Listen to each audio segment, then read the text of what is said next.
Hello and welcome to the Game Mess Game Club. We are having the discussion for our March 2023 game, which was The Legend of Zelda, the Minish Cap, originally released for the Game Boy Advance on November 4th, 2004 in Japan, and January 10th, 2005 in America. We don't care when it came out in Europe or Australia. I'm sorry, but it's true. It actually came out in Europe before Japan or before America. That's interesting.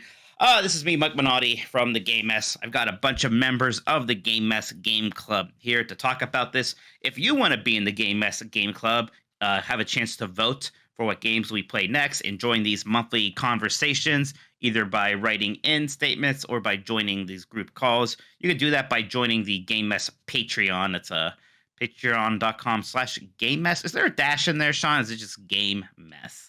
There's no dash, and it's on screen for people right now. How about that? Fantastic. All right, so yes, we are. Man, this is a big franchise for us to tackle. We're just actually doing a Zelda game here.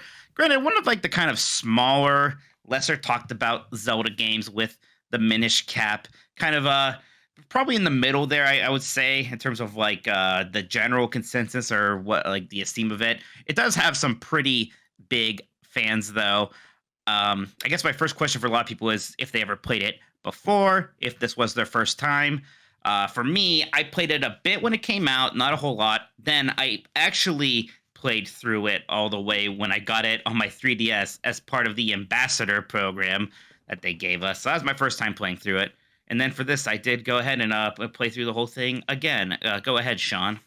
Yeah, so my history with this game, I actually talked about this a little bit on Nintendogs a while back when I made my appearance there, when I was showing off my Nintendo powers. I showed off the ratty old one that I had where they did a deep dive on Minish Cap, and that is basically what made me really want to play the game back in the day.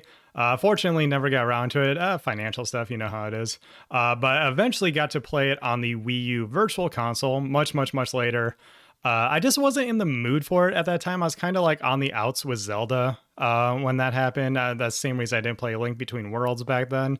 So I was looking forward to playing this now because something that I've always really enjoyed the art style of, and it has always fascinated me with some of the way the tools are different because I got to try that out in like a demo kiosk way back in the day. And I was really looking forward to this one. And I think, in general, it was a really good experience. So I'm excited to talk about it with everyone tonight. Yeah, me too. Go ahead, Randy. How about you? What was your sort of history with this game? I played it on GBA roughly when it came out. Played through it. Haven't touched it since until earlier last month, and played through it again. That is my history. It's fairly boring. So. You know, it's so interesting to play this one because it's so smack in that era of maybe Zelda getting stale for a lot of people. Leah, how about you? Do you have a history with this game? A little bit. So I actually played this for a podcast that I was on at the time, and the person who was supposed to be on the show dropped out, so I played it in the space of about a week, and it was not maybe the ideal way to experience the game at that time, but it was the Wii U Virtual Console version. I didn't actually have the Game Boy Advance version at that time either, so yeah, that was my first time through. Ended up really liking it in spite of all the time constraints, and yeah, played it again for the discussion. And when I talk about like some of that early jank still being there, not jank, but like just being in the midst of that era of Zelda, when I think about like what was going on with, say, like this is actually pretty close to when just a little bit before Twilight Princess came out. It's right in between Twilight Princess and Wind Waker, and it has a lot of that Wind Waker art style. And like those games, though, it has that pace that I think throws some people off. The start is sort of it's kind of obnoxiously slow. They feel this big need to set things up. Characters are maybe explaining things a bit too much. Persona Wolf, anything you want to say about your history of the game or kind of that point I just brought up? Yeah, no, I just wanted to say this is my first time playing it. Played it when it came to NSO, and I had a very good time. Awesome. Inufe, how about you? Yeah, so this was actually the first time I played it all the way through. I think it came out in like early 2005, like you just said earlier, and at that time, I was kind of firmly like, oh, this is a GBA game. I'm playing these big boy DS games now, so I'm not going to go play this Zelda game. But so I got halfway through it in the Ambassador program on the 3DS, and this is actually the first time I actually went all the way through it. But yeah, I kind of see where I think some people were starting to get some of that Zelda fatigue because it is that same formula. But we'll get to that part. So Jedi, go ahead. Hey, yeah. So I completely avoided it when I was when I had my GBA, and then it was when it finally came out on NSO is when I finally decided, you know what, it's finally out on NSO. Everyone's starting to play it now. We have the Game Club, so like, why not check it out? And I've only gotten about halfway through it. And for this, I also went in and kind of looked at what sort of the second half looks like, and I was overall having a good time with it. I generally avoided most of the 3D handheld Zelda games because they did seem like these are just kind of more frivolous games when I just took a first glance at them. And so this is kind of like the first big one I looked at in a long, long time. And so yeah, I actually came out fairly impressed with it. And this was an interesting Zelda game for a few reasons. It's kind of carrying that lineage of what the portable games were doing from Link's Awakening, then the two Oracle games. And like the Oracle games, it was actually Capcom that developed it. Although obviously with like the Zelda team's involvement at Nintendo. Whereas, I know we were poking fun at Jeff because he kind of talks about he being thrown off by the Capcom design philosophy. And Jeff's traveling, by the way, or else I'm sure he would jump in here. But for me, anyways, like I wouldn't have known if you didn't tell me if you didn't tell me Capcom made this game. I don't know if it would have ever occurred to me that this is somehow a Capcom joint and it's vastly different than what Nintendo would have done if they made a top-down 2D Zelda game for Nintendo. What do you think, Sean? So, I'm just going to destroy Jeff Grubb right here. That's what we do around here. I was thinking about because he always refers to it as a Capcom issue, not as in like the company, just like the Capcom style of Zelda. But when I thought about it, I was like, I played Oracle of Ages not too long ago, and I don't remember having too many issues in terms of like, where do I go next? What do I do next? How do I solve this puzzle? Which is, I'm sure we'll get into it at some point in the discussion. That was kind of what some of us had issue with this game. And I don't know. I think it's specific to Minish Cap. I don't think it's a external studio making a Zelda game issue. I think it's specific to this game. I think that might be fair. I remember the Oracle games being relatively straightforward. It's been a bit since I played them. Also, I have the unenviable mission here of defending Jeff since he's not here, and I have to say he hasn't played the Oracle games. But Pennywise, what did you want to say? Yeah, I was just going to kind of go into how I got started with the two, as well as kind of the design philosophy, I guess, with Capcom. Just for me, Zelda was always kind of my most important franchise, if you want to call it that. I always started with Ocarina of Time, loved Link to the Past, all that. I was a very poor kid, so I could not afford having both a home console and a GBA or anything. So I always kind of, unfortunately, tricked myself into thinking, well, those aren't the real Zelda games. We've moved on to 3D now. I can't believe we're doing 2D still. So I skipped out completely on Minish Cap, and man, did I miss out here. So yeah, started up again, just playing on played actually a little bit on emulating on the Xbox, and then when we did this, decided to go all the way through it on NSO. And yeah, I don't know, the design piece of that, of the Capcom being so different. I don't know. I guess we'll probably go into this a little bit more deeply. I saw some of the annoyances that Jeff had mentioned, and I know Sean, I've heard you mention before as well. I kind of think, though, part of those things are also kind of inherent with a lot of Zelda games, even some of the things that we just have kind of grown accustomed to. I mean, I just remember playing Ocarina of Time and thinking how much of a mind jump it was to think of lighting torches, which sounds hilarious. We've seen that in Zelda games all the time, but the physicality of actually moving through and lighting a torch, which now we don't even think about. Whereas Minish Cap kind of has sort of its own thinking, I guess, so to speak, with its different puzzles and everything. And I just kind of felt like once I saw it, I went, oh, okay, all right, okay, I get now what we're seeing. But it was almost kind of like that type of feeling more so to me, rather than it being a Capcom bad type of design philosophy, I guess. So I don't know if this is like Capcom design philosophy, which has become a meme in our group already now. But AMPM video in my chat said the unmarked walls you have to blow up always stumped me, which was a little frustrating. I know they are kind of marked by skulls, but I destroy those skulls right away and don't think about them being markers. I think that's like a kind of a little bit of the situation maybe Jeff was into. Wolf, what did you want to say? Yeah, I was just gonna say, like, I was surprised when I found out Capcom developed this game, and then looking into it and like learning about the design history of like how they actually started working on this. It doesn't really feel like a Capcom Zelda game. Like, I don't know if they have their own specific style, but it really felt just like another Zelda game to me. And I guess I can kind of understand what people are coming at when it having Capcom sensibilities, but I don't know. Personally, I just don't see them. I mean, I guess it's easy that if there's something about this game you're not liking or liking less than your typical Zelda, it's easy to say, well, the one thing about this that's weird, at least to me, especially if you're not familiar with the Oracle games, is to say, well, maybe it's the Capcom element, right? Because that's sort of the foreign object here. Jedi Moss, what are you thinking? Yeah, in terms of the Capcom thing, I didn't, having played it, I didn't feel like there was anything that felt too so different from what had been done before. It felt like a Zelda game. I didn't feel like it I didn't feel like it was doing anything that Nintendo wouldn't do if it was being done by a Nintendo team exactly. And yeah, I feel like a lot of the issues, whatever issues there are in the game, and we'll probably talk more about those. I think it's just more inherent to Zelda as a franchise at the time. In terms of like Zelda fatigue, it definitely, I think the Zelda fatigue thing, it definitely feels like, especially this game and especially like some of the console games, it's still sort of iterating on what Ocarina of Time did, where that was sort of the template for Zelda games for many, many years. Yeah, exactly. Sean, what did you want to say? Kind of echoing what Jedi ended up just saying, but to sort of put some perspective on it, me and you have talked about this a little bit off air, but I think something that we sort of came to an agreement on, but have maybe different opinions on, is that yeah, like the obtuseness, that's the word of the day here, obtuse. Thanks, Jeff.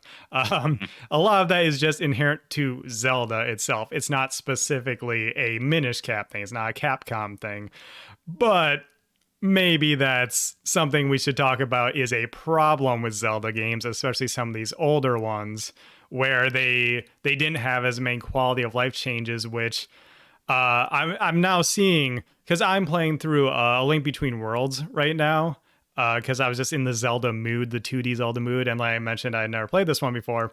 And now, admittedly, this comes way after Minish Cap, but I'm seeing now that yeah, there's so many low quality of life things, so many the readability is much better in that game and in some other newer Zelda games where you can mark something, it can be defined. It doesn't have to be this like hidden cryptic thing where you you spend all your days because you're a kid, who can just waste your Sunday afternoon trying to like find a secret or figure out where to go next because God knows Eslo is not helping you on that.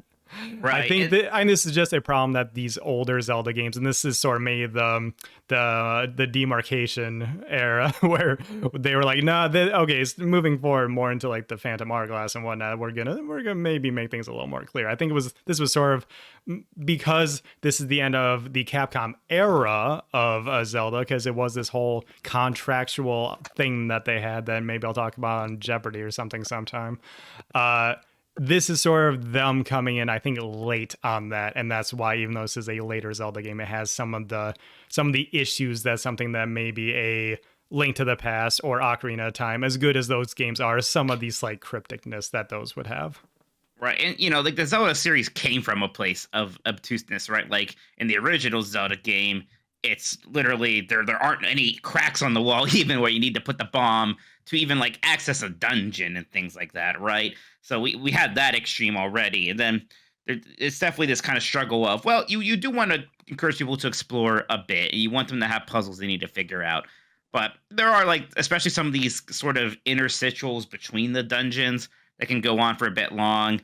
I think that the library kind of fetch quest thing was maybe a bit much for some people. I will say, and maybe this is because I did play this game 10 years ago. In my mind, I remember very little from that about solving puzzles or what to do next or where to go next.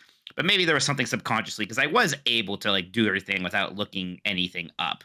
And sometimes I had to wander around a bit. And it helps that it's not a giant map too, right? So you can eventually wander around and probably find out what you need to do. But it could certainly, I can imagine, it could be frustrating for some. Inufe, I believe you are next.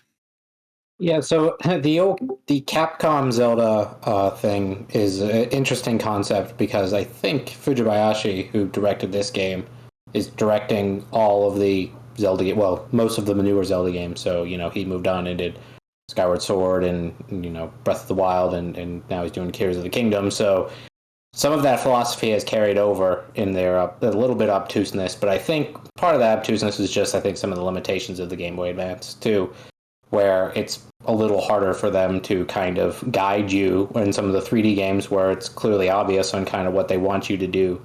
And, and kind of what John was relating to, the 3DS clearly was much stronger too, so they could, they could guide you, I think, a little bit better. But I think this is a game where I think it definitely deserves the remake treatment, kind of similar to how Link's Awakening got it, just for the fact of not having to swap all of your inventory items between two buttons all of the time.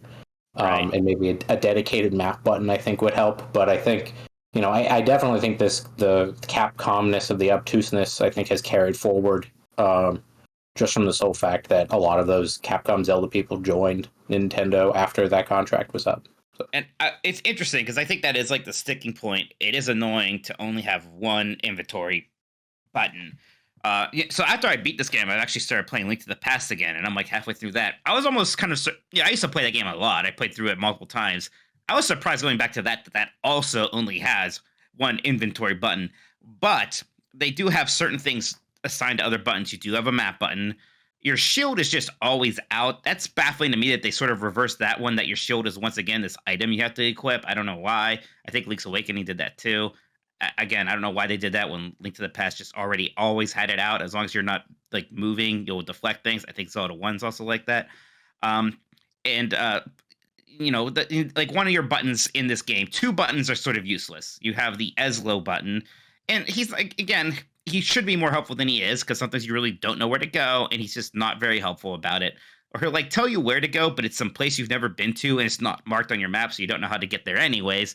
And then you have the Kinstone button, which does that really need its own button? The Kinstone thing, maybe not. Leah, your turn.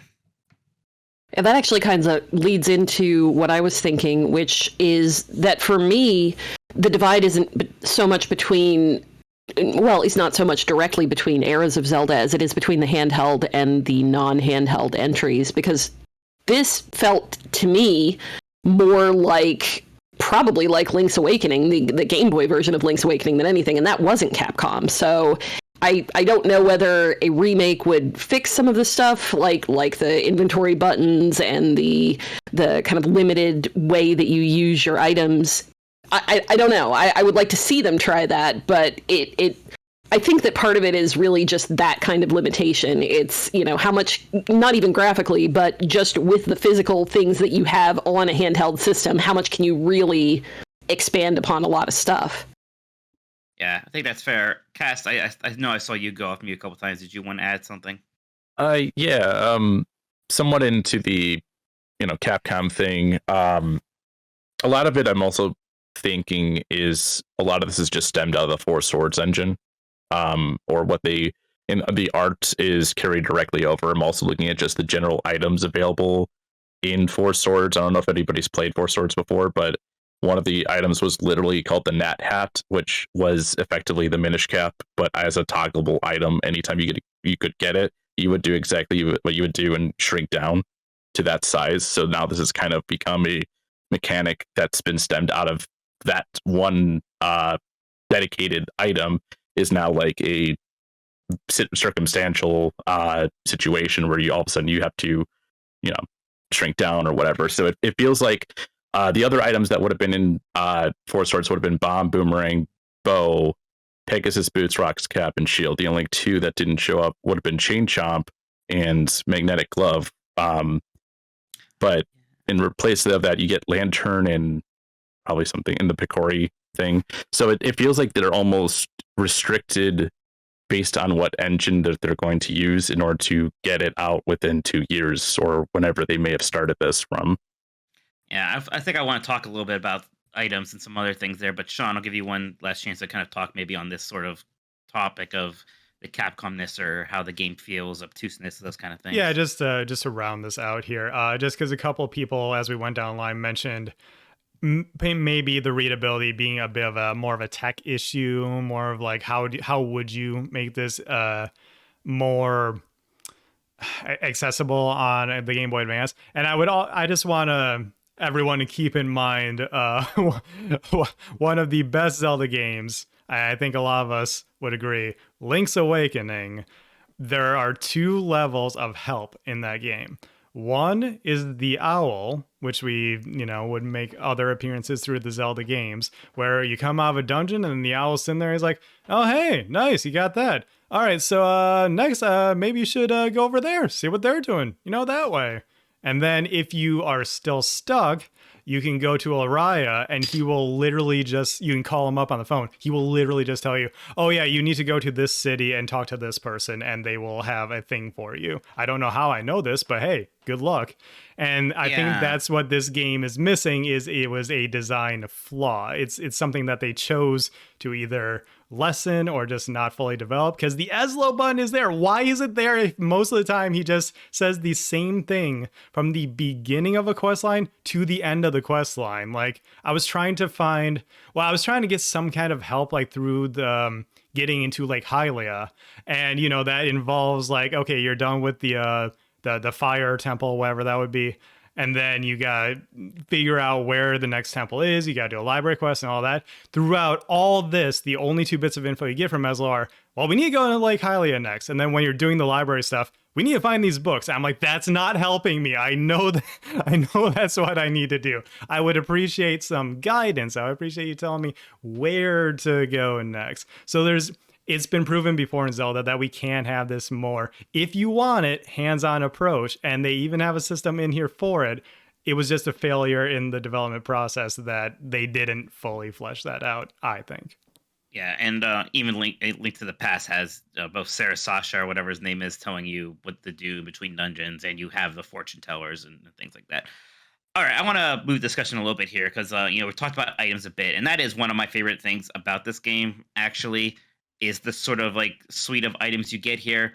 Because you do have some of the typical ones. You have a bow and arrow, right? You have a boomerang. Some of those are even optional. Some of them, they aren't just straight up dungeon rewards, which is nice.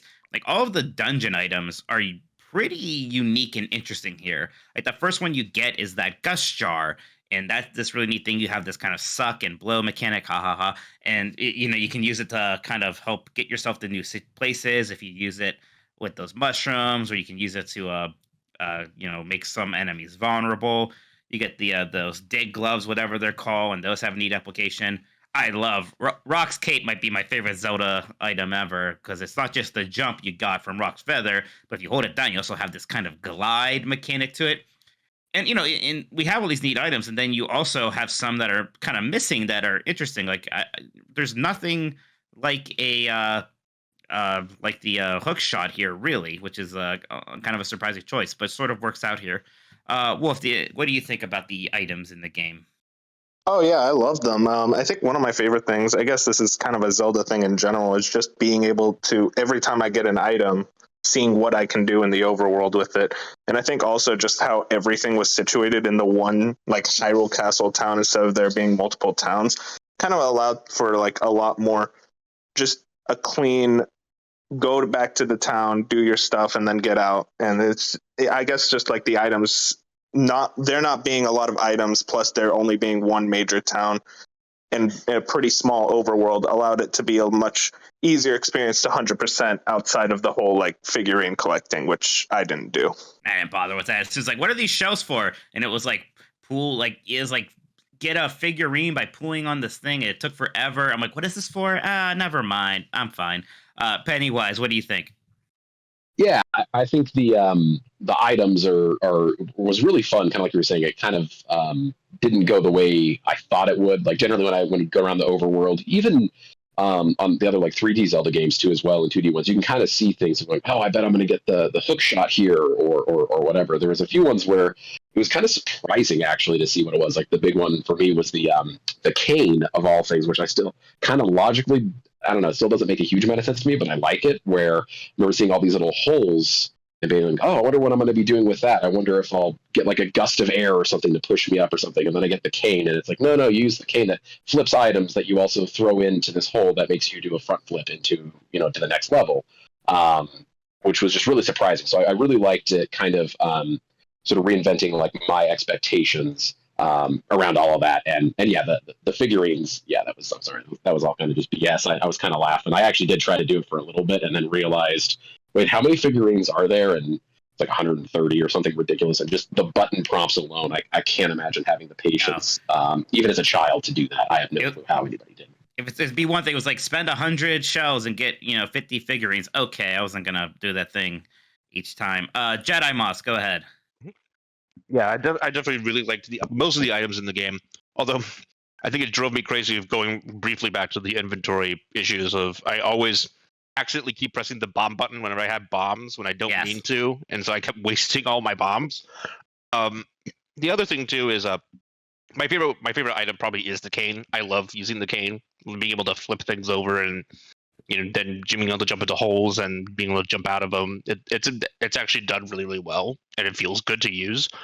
And I just also it pairs well with, I think, one of the best elements of the game, which are the dungeons, where these dungeons are very elaborate set pieces of puzzles, and they actually do a pretty good job of letting you sort of tackle them using multiple items if you want to, but primarily using one or two of those items to get through a dungeon. And it definitely feels rewarding to actually pull off those puzzles using the items you obtain. I love the dungeons in this game. These might be some of my favorite Zelda dungeons. That first dungeon I think is really neat. I love that kind of like rotating barrel in the middle of it. You have some really fun bosses. You have like that kind of Yoshi's Island boss in the first one where you're just fighting that normal enemy, but you're small, so it's this whole thing. And then the Sky Temple is maybe my favorite Zelda dungeon. I love that. I just love having the sky below you. You're jumping around with Rock's cape. Then you have that amazing boss fight there with those two sort of flying manta rays. You're sort of jumping between them, and you're not just using that, but you're also like really using that force sword mechanic in this really cool way. I just love those mechanics coming together there. Leah, anything you want to say about the items or the dungeons? Yeah, I have a real bone to pick with the figurines specifically. I'm a big collector in these kinds of games. And if there had been, like, I don't know, some kind of indication how many I was going to need at any given time, because as far as I could figure, they add the additional figurines after you meet those characters or after like certain points in the story. So it's not like you go into that little cave shop thing and it immediately says, okay, here's what you're going to need. You're going to need 200 figures. Now go out and get these shells. It just kind of keeps ramping up, and I did not appreciate that. I want to know what I need, and it was not very good about signposting that to my opinion. Yes, especially when like so often like your reward for doing something is a bunch of shells, and I'm like, great, cool, thanks. Cascoder, what did you want to say? So I did go for 100%, and I did go through the figurine stuff, and now that we have more retrospect on how this game works with its figurines, it's basically it's supposed to be RNG, but it's actually not. And I looked how speedrunners do this for 100%, and it's wow. Every time Link swings his sword, it re-rolls. So if you actually want to do this, because it's on NSO now, so now it's like Nintendo approved. If you get the figurine you don't want, rewind, swipe your sword, and you get another figurine. So you could just spend one shell and you get 999 shells. So if you want to do it, it probably is going to take you an afternoon, but you're going to want to beat the game because there's 6 figurines locked behind whether you beat the game or not. But getting at least 130 out of the 136, which is basically before you go to the final boss, you can get one piece of heart for doing all that. That's what you get. I was about to say, like, what do you get? You get something for doing it? Oh, yep. My God. And like 60 rupees, I think. But yeah, it's not the best reward ever. Wow. It's considered the worst heart piece in the series. I could imagine. Yeah. Okay. Yeah. So I feel way better about not worrying about that then. Okay. Yeah. Yeah, it's kind of just like so. We can talk about the items a bit, but I do want to talk about dungeons too a little. Sean, do you want to talk about items or dungeons? You know what heart piece is worth it? The one you get for chasing chickens, because I chased chickens for 2 hours on stream. My chat loved it. Definitely didn't get absolutely crazy over it, and we had a good Was that like time. me kicking the cans at that dog or what? The balls at the dog and Mega Man Yes, Legends? yeah, for it was 3 like you hours? kicking the balls at the Yeah. dog in Legends, I exactly. think me and you are similar in that we get addicted to these very stupid mini games, but like we know we can beat them and optimize them. I was like trying to skip ahead too, because I'm like, I know you just need the Pegasus boots for this one, but I feel like I can get it without it, and I did, and that was satisfying. Just the last thing on items, the mole mitts. Maybe it's just me being a dum dum. I did not realize where you're supposed to use those for longer than I'd like to admit, because maybe I will admit that.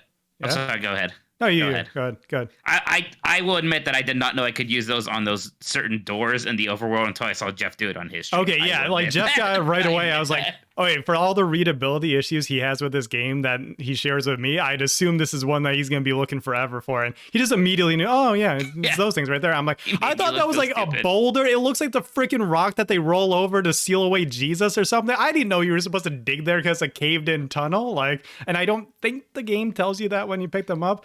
That was the one issue. Capcom design issues. Yeah, the Capcom design issues. Yeah, exactly. Oh, man. Okay, but are you gonna back me up about these dungeons? I don't know if anyone agrees with me, but boy, I think some people can you can make an argument that maybe they're too linear. You don't really need to explore. You don't need to backtrack. You don't even really need to use your map that much. But they are just really fun. They are very well themed. They do a good job of pacing and giving you that item and letting you use it in fun ways. I think, so just since I have the floor, I'll just do mine real quick. I think they are all really good, except for the second half of the ice dungeon. There's a lot of just, hey, do this very normal thing, but with ice physics. That I didn't like. I thought that went on too long. It would be fine if it was a couple of rooms, but it was quite a few, and I thought that went on too long. The other one is the final dungeon, which maybe we won't say what it is, but the final dungeon, it kind of is just like, here's a room filled with tough enemies. Get out of here. Get to the next one. And I don't know. That's not terrible, but I thought that was a little bland. I know you weren't a big fan of the final dungeon. Yeah. I was generally okay with it, but we'll talk about that a little bit later. Go ahead, Pennywise. Yeah. First of all, I loved the dungeons for the most part. I think for all of them.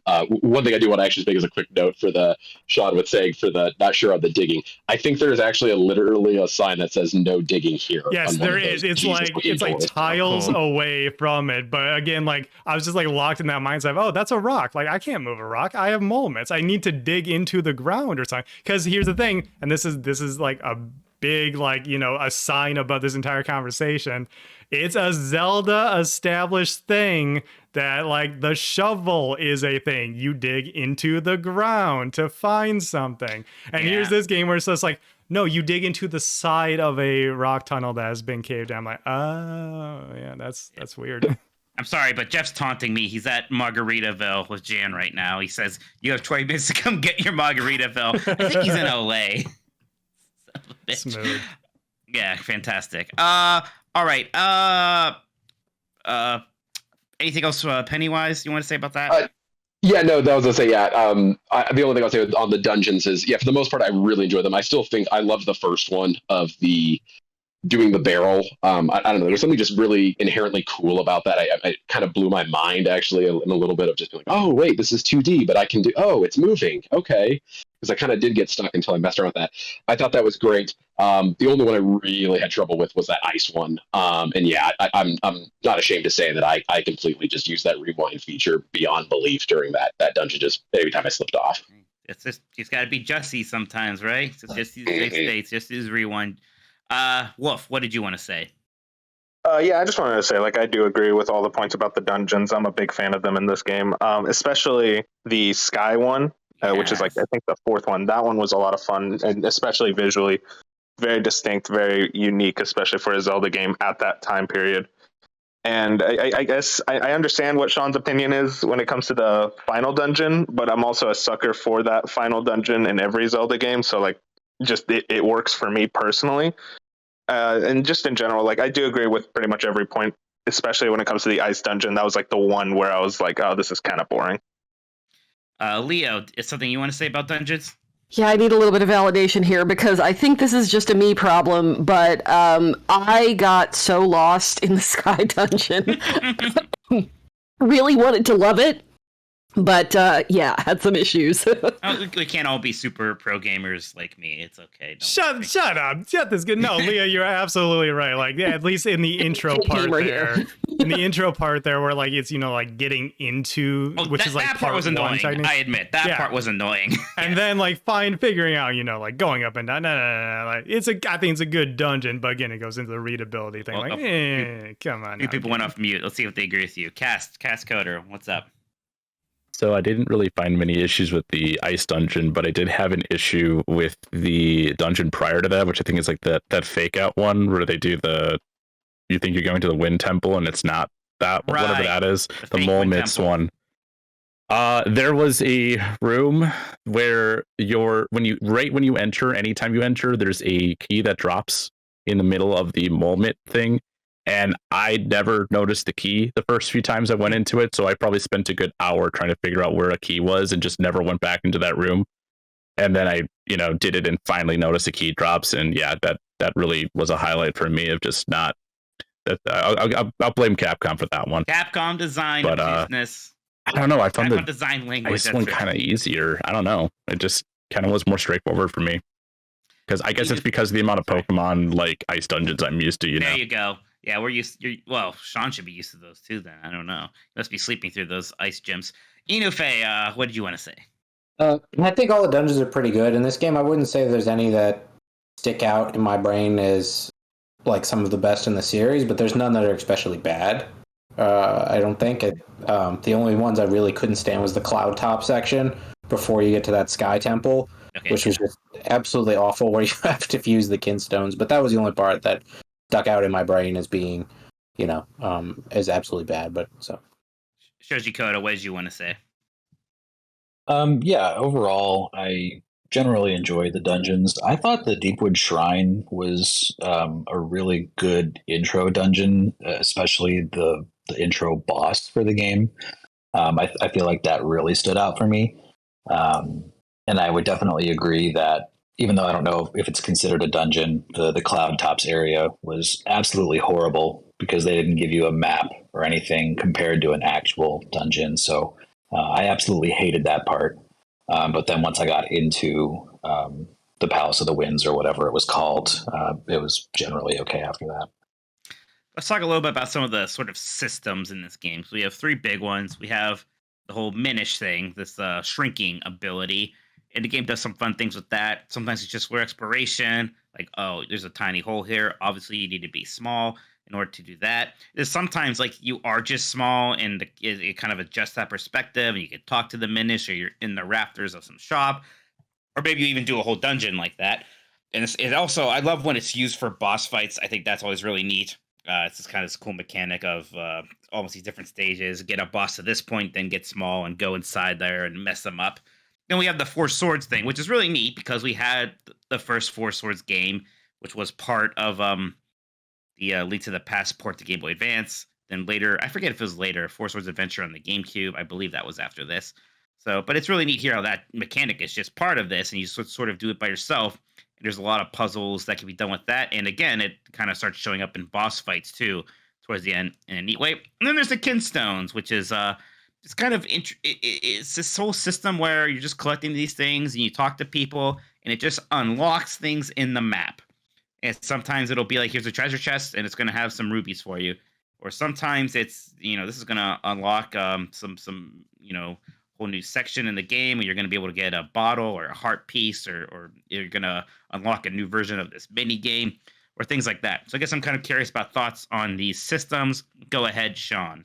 Yeah, I'll just go down the line quick and knock them out one by one. The Minish Cap stuff I thought was great. I think it's very clever that the Zelda trope of two different worlds was done this time by big and small, whereas usually it's done by, let's be real, it's Oh, we have a shadow version of the overworld. We're going to the friggin' shadow realm, Yu-Gi-Oh style. No. Like the fact that it's just, there's a cubby that you go behind. There's a little hole in the ground that you can like fall into or something. I think hiding the second world in plain sight was very clever. I liked it a lot. The second one, which list is the second one? That'd be Four Swords. The Four Sword thing, I loved it as well. I love puzzle games in general, and so I'm always a sucker for like puzzles where your place in the world dictates how you solve the puzzle. And so like Mike, you might remember this, but on your last stream there, in that final dungeon where you have to like do a specific pattern on the four sword panels and then reflect the cannonballs to destroy the cannons. That's the kind of stuff that I love. I thought that was like super cool, and so I got a real kick out of that. And then the Kinstones, I think interesting concept, underdeveloped. The fact that it's like they could have done so much with it, and the fact that it's usually just, oh, here's this secret that in another Zelda game would just be like under a bush or behind a bombable wall. It's like, no, you have to walk up to someone, press a dedicated button that could have been dedicated to something else, by the way, and we'll give you the secret. It's like, well, you had something here. It's sort of like your triple triad of the game, but maybe we could have done something a little bit more with it. Right. Like one thing I am appreciating in Link to the Past as I'm playing that is, you do just explore the world and you're kind of finding these things. Here it's like, all right, I'm going to see if I can redeem some Kinstones, and then, I'm not going to go right now to where I just unlocked something big because that's annoying. But if I'm going by that way again sometime, then I can go check out that tree that has a hole in it now, or that, what have you. So that's true. Pennywise, go ahead. Yeah, I think kind of go down. Yeah, the Minish piece was wonderful. I think that was absolutely the biggest highlight.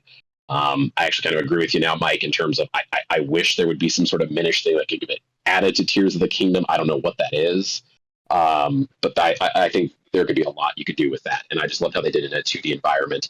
The Four Swords piece I liked a lot from a puzzle thing, except for one specific piece, and it kind of reminded me of it. And I think Sean, you were the one I think we were reading about, complaining about some of the final fight with body and stuff. I won't really go into too much here, but my biggest complaint with it is the only time whenever you use it, I don't understand why it takes so long that you have to wait in terms of charging your sword, doing everything else, and then having the magic meter fill up, and then you can finally start doing all four of them.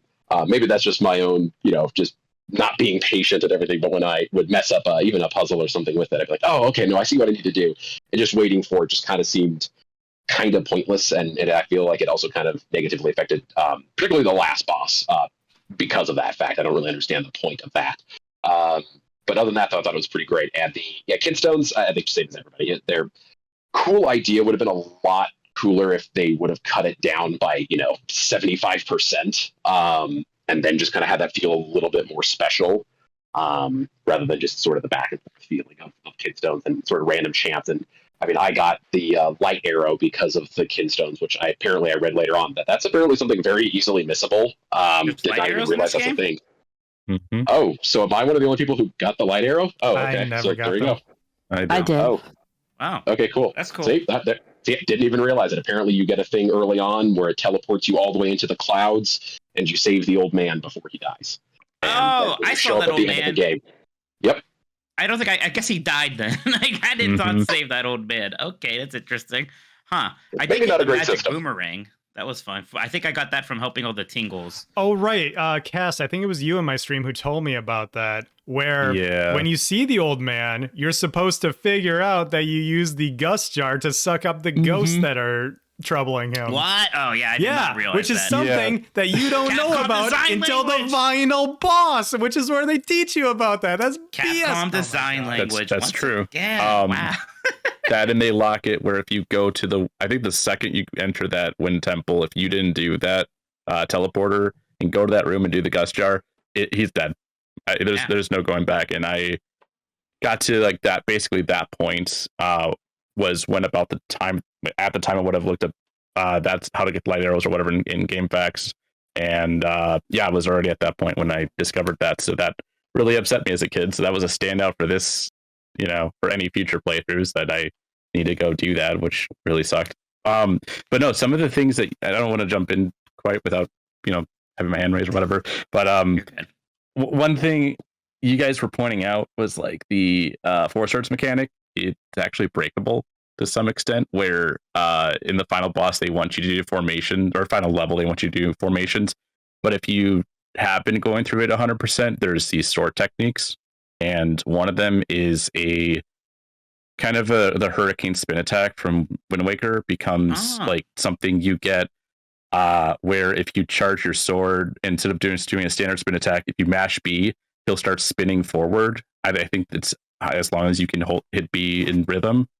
So you can combine that where like I did that one of the formations, I got to the end of it and it's like in a diamond formation. And they want you to hit all four of them. So there's a slight timer on each of those switches. So I just used the spin attack and I was able to just bypass having to go through the, formation or whatever that way.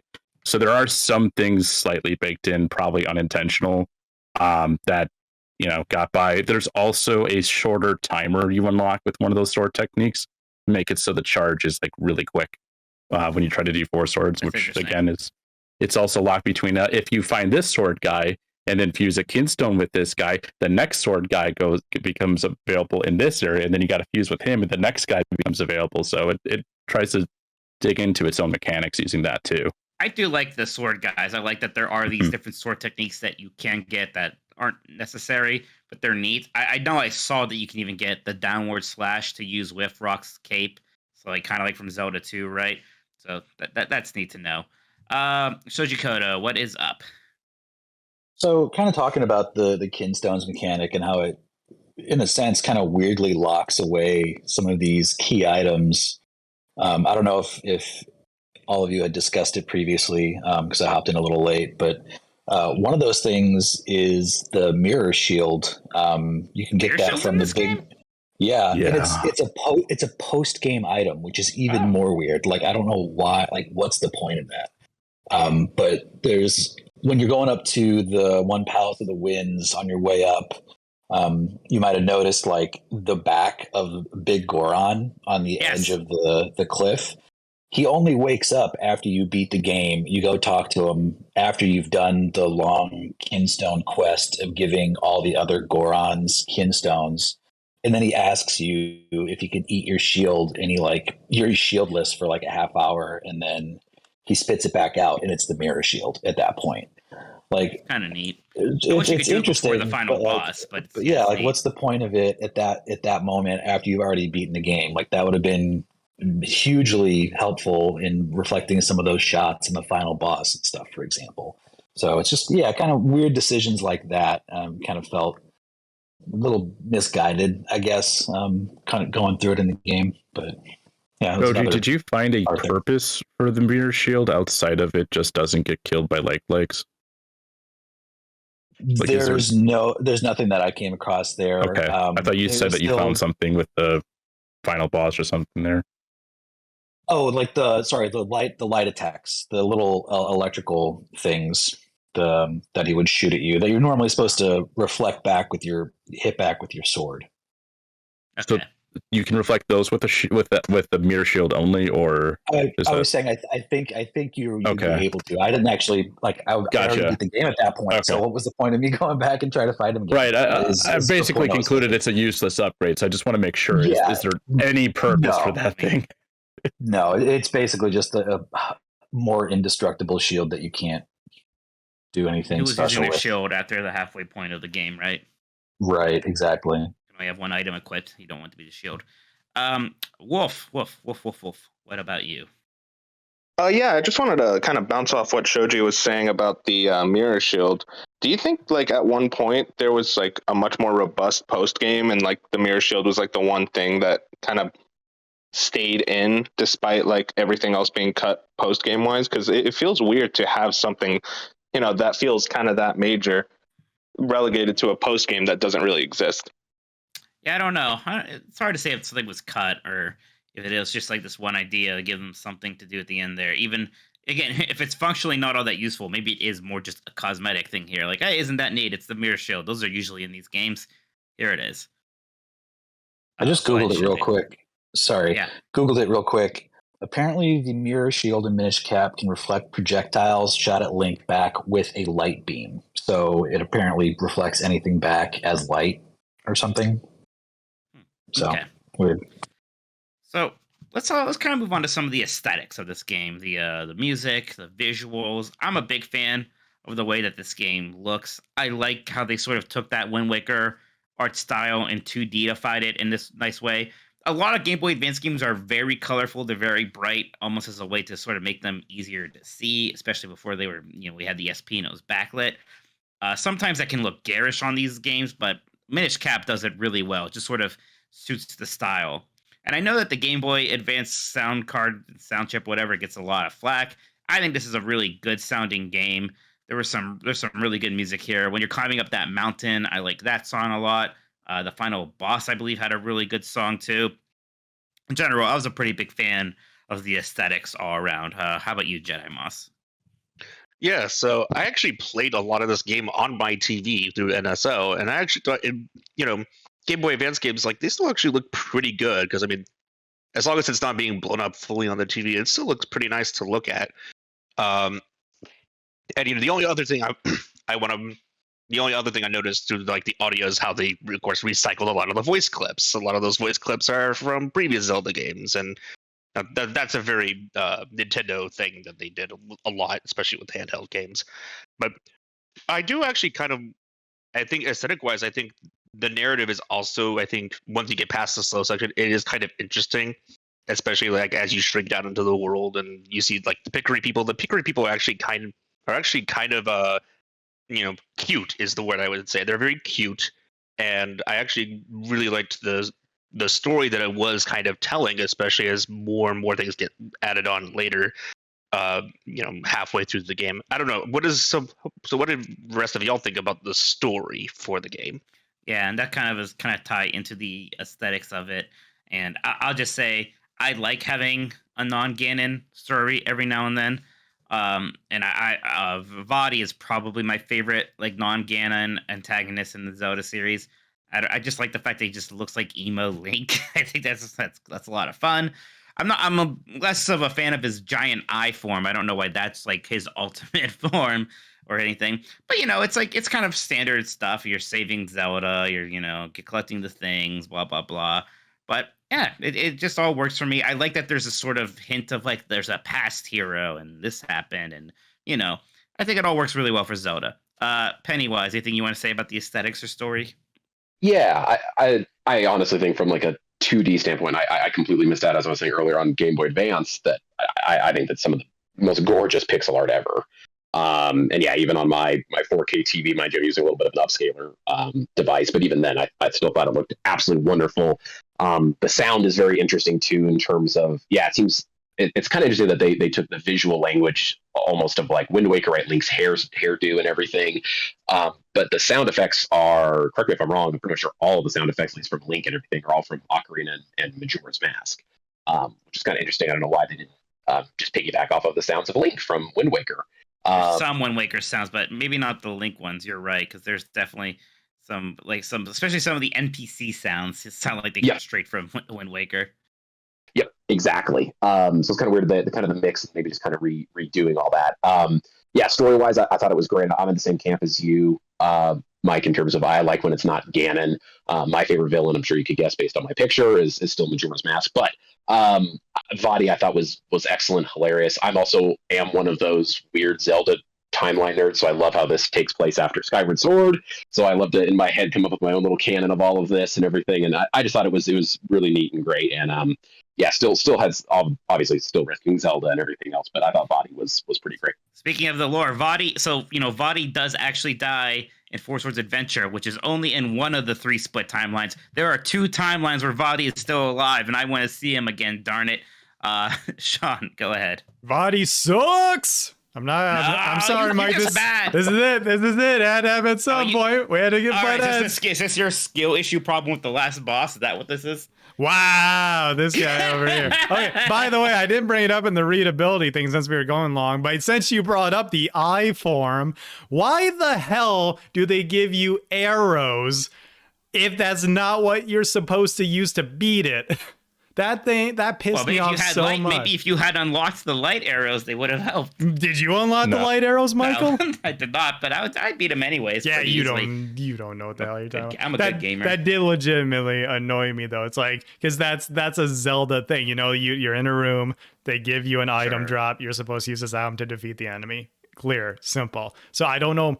That's we talked briefly about, like, did they cut things from this game? And someone brought that up in my chat. I don't remember who, but they're like, maybe this was from like a prior like version of the game. They just never changed the drop for whatever reason. That was me. That was you? Okay, yeah. Yeah. That sounds likely to me, because I don't know why everything else would be like a health pickup, and then all of a sudden, arrows for this boss, where it's like, because you see an eye in a Zelda game, you think to yourself, yeah, I shoot the eye with an arrow, obviously. But no, this one you have to walk up and slash it with your sword. That was baffling to me. And so you're not entirely wrong. I will say what I really like about the boss fight, the final boss fight, is it actually is a challenge. I think it's always kind of almost anticlimactic when you get to the end of one of these games, even a Zelda game, and that boss fight is just kind of a cakewalk. It doesn't feel satisfying. I like that this one was a little hard. I liked how much of the mechanics it used. I like that you did have to shrink. You did have to use the Force Sword, and you even did have to use some of your special items too. So, okay, since you say that though, I am wondering, did anyone else have the issue with knowing to use the Cane of Pocky on that boss fight? Because I didn't. My biggest complaint. Yeah, I didn't think that was obvious at all. Right? No, I literally threw everything at him and even used the cane and threw it at him. Did not work. And somehow, pure luck, as I was getting frustrated, did it at the last second and hit his arm, and saw that happen, and kind of threw up my own arms, honestly. Yeah. Like I used the cane too, and it just turns out you need to specifically do it when it's at complete standstill, because I used it when I was like, oh, it's vulnerable now. Oh, nope, that wasn't it. Let me try everything else. So it's because I didn't do it at exactly the right time that didn't work. And then someone, again, I don't know if this is cast yet again, but someone told me. It wasn't me. Okay, someone told me the giveaway there is that the orb that he shoots at you looks like the Cane of Pocky orb. I'm like, oh, well, I haven't used this item in like 5 hours. So yeah, okay, I guess, sure, I'll give you that. But that's still like... I didn't notice that, tell. Yeah, see, I also just figured out because I just kind of tried everything after a while. Okay, I know I saw some other people on. Hold on. That was a complete tangent. The actual topic. That wasn't what you wanted to actually talk about. The actual topic was aesthetics. I'll do it quickly. This game is pretty. It's real pretty. I love the visuals. I love colorful GBA graphics. It's why it's my favorite system. This game is beautiful. I love that they do I don't know if anyone went to the options on the main menu. You can choose what they call the brightness level, which I thought about for a second. I was like, oh, it's Game Boy Advance, Game Boy Advance SP, and DS levels of brightness. Clever. I like what you did there. Because the DS was already out at this point. So I was like, oh, that's cute. I like what you did there. I don't know why you didn't just call it that, but whatever. And then on the sound thing here, I'm going to teach you a little something today, Mike. On the Game Boy Advance, it does not have a proper sound chip at all. All sound is done in software, which is also why voice samples were used extensively in GBA games for, like, the Mario games and Zelda games. Because Nintendo was like, oh, if it's all sample based, yeah, put a like low res sound clip on there, just chuck that in with the mix. But it's also why it doesn't have a distinctive sound like, say, the Super Nintendo or the Genesis or something like that, because they have to do it all in MIDI. That's why you get a lot of like trumpets in Pokemon, because that's what sounds good in MIDI. So yeah, okay, that's interesting. So Wolf's off mute here. I saw some people off mute earlier. If you do want to talk, just keep yourself off mute. I'll call on you. Go ahead, Wolf. What did you want to say? Yeah, I just wanted to ask Sean, how many light arrows did you fire before you realized that wasn't working? Well, no light arrows, because I didn't get the light arrows, but arrows themselves, like, until I ran out, because I was like, arrows, this is what you do in Zelda. This makes this boss fight very difficult, but this is what you're supposed to do in Zelda, right? And then by chance, I like ran out of arrows and I'm still in kill. I'm like, I'm missing something here, right? Because there's no way they would just let you run out of arrows. So I walked up and slashed it with the sword instead. I'm like, oh, weird. But I'm not surprised by this game at this point. I just found that interesting because I just shot one arrow, realized it didn't do anything, and then I went up and slashed it, and then I figured out the boss. Well, it does- Wow, you sound like it a does- smart, reasonable person, Wolf. Shut the hell up. It does damage. That's the problem. He does flash and it plays the damage sound effect. So it does do something, but arrows inherently do less damage. So I guess like theoretically, if you had enough, you would probably kill him. And maybe if you have the light arrows, it would do more. Maybe that's why they have the arrows there. I'm just now realizing because the light arrows are a thing. Maybe that's what the idea was. But yeah, that's clearly not how you're supposed to defeat that boss. Light arrows do damage him. All right, There you go. Well, light arrows probably do very well. Yeah. Leah, what's up? I just, with regard to the visuals, I really enjoy that this, to me, it really links pretty strongly to Wind Waker, which is my favorite Zelda. So, yeah, it's so good. But I like that it kind of brings that back, especially with like the stained glass in the little cutscenes and the in between stuff. I like that. I think it holds up really well, just because it's stylized enough to not kind of suffer from being a little bit older. With the final boss fight, the only thing that I had to say about that is I had trouble. I didn't have trouble with the boss itself that much, except for lining up my four little dudes to be able to reflect back all four of the balls just straight and not have them like kind of go off. And I had trouble with the timing there a little bit. Got there eventually, but that said, I was pretty impressed by how they kind of pulled together all the mechanics, and it didn't feel like you found this in the dungeon, now go use it on the boss. You know, they really did kind of pull everything in there and make it feel like a real culmination of what you've been learning. I want to read, we got a couple of text submissions here, and I think there's one being written. So I'm going to read these ones we got right now from www.juicymelons.gov. Casual, I'm calling him out. That's casual. Okay, thanks, Casual. This is a tricky one for me, at least in terms of where it ranks amongst the Zeldas. I do enjoy the quasi-Wind Waker motif that's going on with the nice big sprites and that signature crunch of the GBA sound chip. Which we just learned there is no sound chip. I do feel like this game doesn't quite have as fun dungeons as its Game Boy Color siblings. And that some of the items are kind of lackluster. Overall, though, it's a fine 7 out of 10. So that's interesting. He's kind of took the opposite with me there on really liking the dungeons and the items. Vision 49 says, overall, I really liked Minish Cap, but definitely lost steam towards the end. I really like Capcom's approach to the dungeons. Nintendo's Zelda games will introduce an item, teach you how to use it, and then stretch it to its conceptual limit with novel puzzles all in the space of one dungeon. Capcom Zelda games feel like they want you thinking of your kit holistically, and getting new items means you will be tested with them, but still required to use other items in those same dungeons. I enjoyed this approach because it forced me to think a bit differently about each puzzle or encounter, since I am used to just getting tunnel vision with one item in Nintendo Zelda games. The biggest issue for me is Kinstones. Upgrades to resource capacity were affordable or easy to find, and heart pieces on or barely off the critical path are plentiful. These two factors make Kinstone fusion unnecessary. Since fusion isn't necessary, the Kinstones themselves felt pointless to me.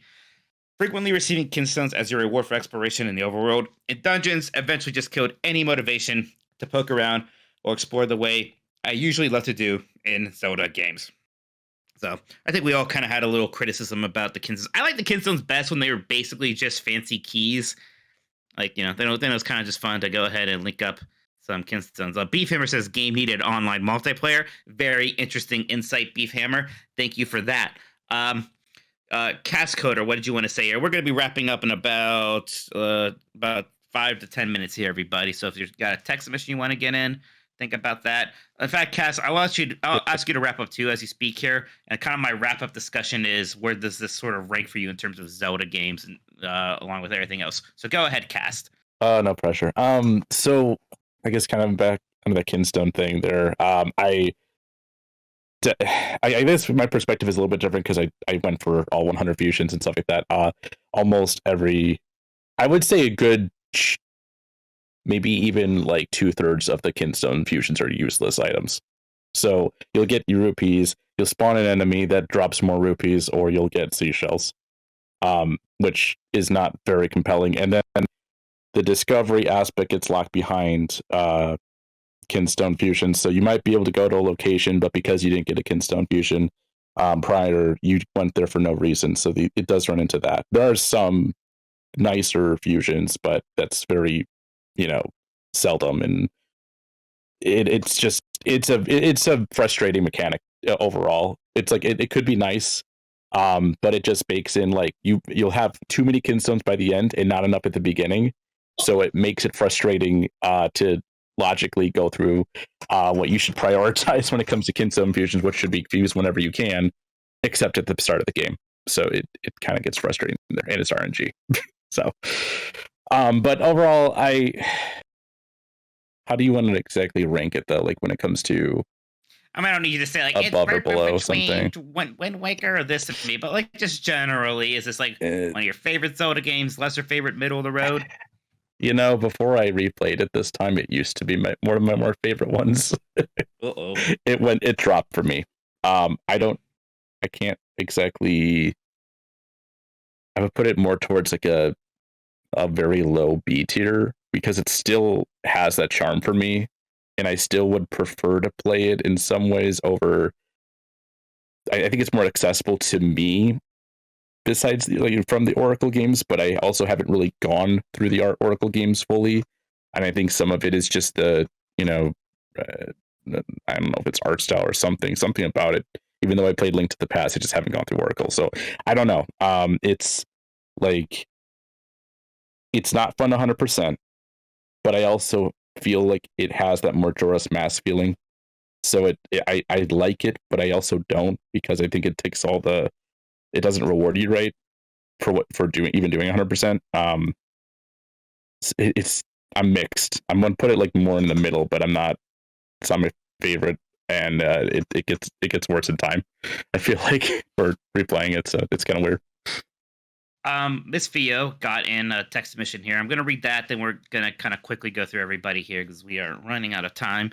Miss Fio said, sorry I couldn't make it in today, but maybe next time. However, I have a little thing to contribute. It's about a key game mechanic, so you can skip this as it's already been discussed for too long. I would never skip it. I personally find this game's leading gimmick with turning tiny neat but flawed. Why I say this is because I personally found it tiring in the constant presentation after a short while. In better words, I find myself enjoying how creative they got on a technical level with using big scale sprites and creating child rooms and existing rooms similar to layers. My issue is I feel like they didn't expand on enough where I found myself predicting how these special areas were going to shape up, either being progress or a room with a keystone. I stopped being wowed by the gimmick and personally found it as an annoyance to me from the time it takes to get small to the very linear and unsatisfying puzzle solving while being tiny. Wish the game give you more freedom when you are tiny. Leaves it feeling like you can't be too creative in problem solving and having to be forced into following a particular path. Leaves me more frustrated than proud of myself. Thank you, Fia, for contributing. Leah, go ahead. I'm gonna go down the line here.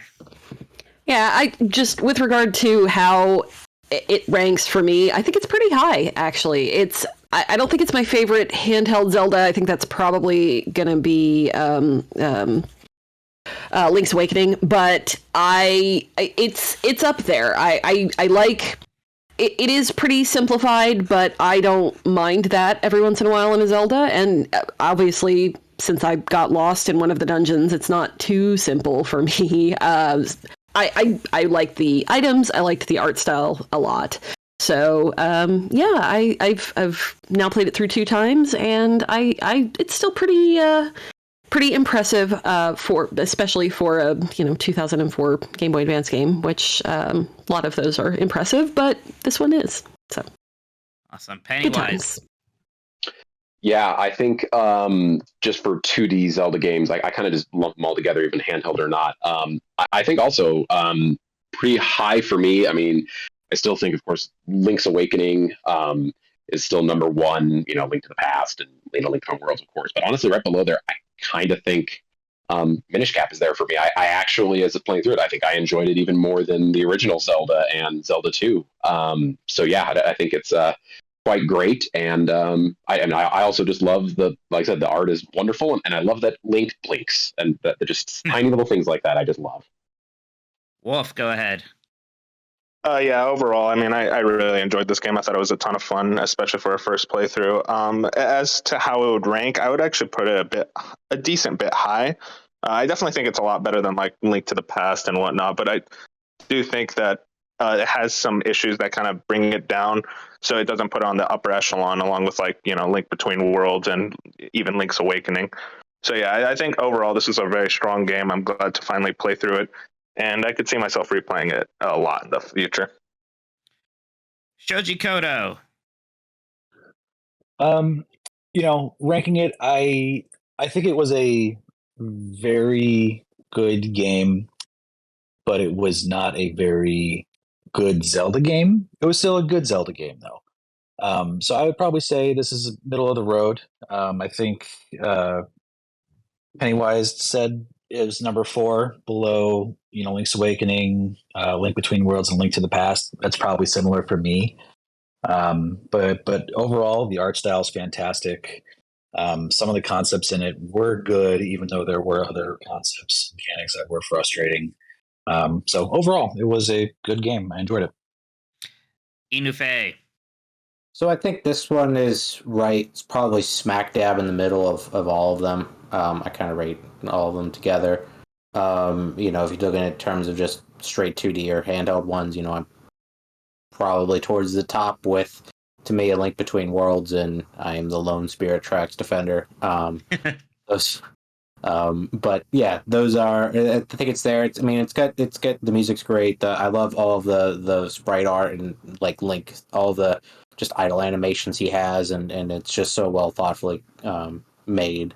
I think it's really just dragged down by some of the Kinstone and the Capcom, what we're calling Capcom design. Capcom design language. Capcom design language. I think it's dragged down a little bit by that. But other than that, I still think it is, like Leah said, it is incredibly impressive for a 2004 GBA game. Randy. Yeah, I'm sure you can figure out how I feel about it based on my contributions to the discussion this evening. Yeah, you had a lot to say this time. I thought. Yeah. Like I just kept cutting people off. It was terrible of me. I'm sorry about that. So I like this game more than most of you, I think, based on how the read I'm getting. But I think maybe that's just because I just speak the Zelda language. To me, this is just pure gaming bliss. I enter the flow state with this game more than any other type of game, basically, because it's just easy enough that I don't get frustrated. It is just hard enough that I am not bored. And it is just really, really fun for me. I'll try to give you a quick bullet points of my thoughts. The aesthetics were great. Everyone said that. I think the animation in particular is what really got me. I think this game actually looks better overall than Wind Waker, which might be heresy to some, but I think just the way that they animate, in particular, I love the way Eslo slaps himself onto Link's face every time he climbs on his head. I love that, and just little things like that really go a long way for me to want to spend time in this game. I think the music has issues because I think it mixes some good quality sound samples with some really crunchy, just kind of off-putting sounds. But I think the tunes themselves are well done. I think the dungeons are good, but they feel more like a series of challenges with the combination of items you have more than they do feel like big puzzle boxes. I kind of prefer, you guys know my opinions about like Resident Evil and stuff like that. I prefer big puzzle boxes personally. Doesn't mean they're bad. I think they're just different. I think the items are great. I love how they build off one another in certain cases. I think that cape that needs to be in more games. I love that cape a lot. What else here? I did not. So the obtuseness thing, I'm kind of leaning more towards the Capcom language being not a thing. I think this is more of a Zelda thing. I think Sean was touching on that a little bit. There are some obtuse things in Zelda games. I think it was just a little different, not necessarily worse. But I think in particular, the one that really got to me was in the beginning when you needed to buy the bottle to progress. I thought that was a little strange. I felt out of place to me because I had to grind for it personally because I had just bought my wallet and I didn't have enough money to get the bottle to go any further. So that was a little strange. I feel like that wouldn't have been something that would have passed Nintendo's stamp of quality or whatever.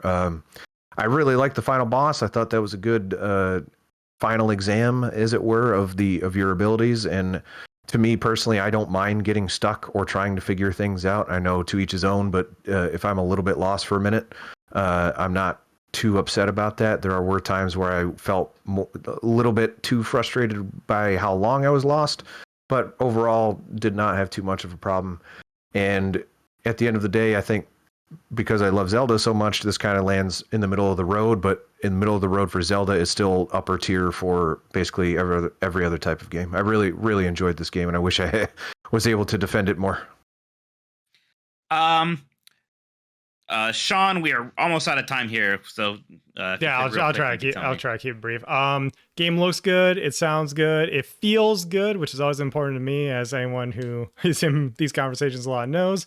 I think overall it's a pretty solid game that starts strong and maybe peters off towards the end. Like I said, I had a couple issues with a couple of dungeons. I think the ending sequence is not great in general. Like I don't think we actually got to talk about this too much, but that entire ending sequence, me and Randy talked about it a little bit. I'd imagine it would be a slog for the average person if you're not using save states, because there's so many phases that you have to go through. Like that just felt way too long there. And so I think the game is sort of a highs and lows situation for me. I would also put it like middle of the pack of Zelda, but I'm not as big of a Zelda guy in general, so that means maybe I think a little bit less of it. I would say that's someone else says, but I think it's a 7 out of 10. It's a good game. It's solid. I didn't love it, but I liked it. Rebecca, please don't kill me. Thank you.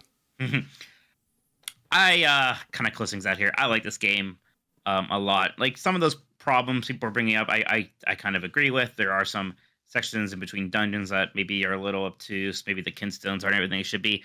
Those don't really bother me that much, though. And the things I do like about this game, I like a lot. The way it looks and sounds, the dungeons, the items, the bosses. I just had a really good time playing this. Again, this was my second time, and still just felt great. Just was never really ever bored. I think it is one of my favorite Zeldas. It's not in that tippy top tier where like I'll have like my Wind Waker and some of my other super favorite ones. But it's up there for me. I do like this a lot. There's something about it, even sort of that unquantifiable vibe to it, that it is piggybacking off that Wind Waker vibe a little bit, I guess. But I like it a lot. I think it's just a fun time. It's a cute time. I like that it doesn't take itself maybe as seriously as some of the darker ones, but still feels like a full adventure. It's good stuff. So thank you so much, everybody, for joining us for the Game Mess Game Club today. Our next game is Force Unleashed. We're going to be doing a little May 4th thing here, so look out for that around May 4th. Thank you all so much for joining us again. We'll see you next time on the Game Mess Game Club.